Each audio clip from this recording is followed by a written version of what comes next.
স্বরাষ্ট্র উপদেষ্টা lieutenant general Mohammad Jahangir Alam চৌধুরীর নামে একটি ভুয়া বা এআই সৃষ্ট অডিও সামাজিক যোগাযোগ মাধ্যমে ছড়িয়ে পড়েছে।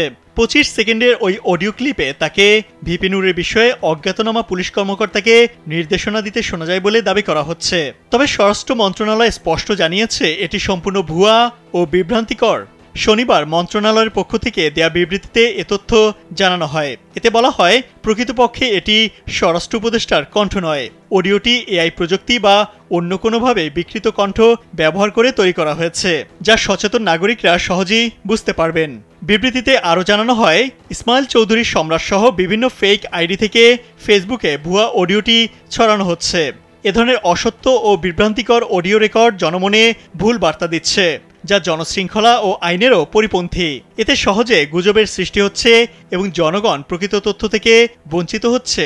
মন্ত্রণালয় ভুয়া অডিও তৈরি ও প্রচারের ঘটনায় তীব্র প্রতিবাদ জানিয়েছে। সেই সঙ্গে দায়ীদের চিহ্নিত করে তাদের বিরুদ্ধে কঠোর আইনানুগ ব্যবস্থা নেওয়ার ঘোষণা দিয়েছে। সতর্কবার্তায় আরও বলা হয়েছে, ভবিষ্যতে এ ধরনের ভুয়া কন্টেন্ট তৈরি বা সামাজিক যোগাযোগ মাধ্যমে ছড়ানোর চেষ্টা করলে সংশ্লিষ্টদের বিরুদ্ধে কঠোর ব্যবস্থা নেওয়া হবে।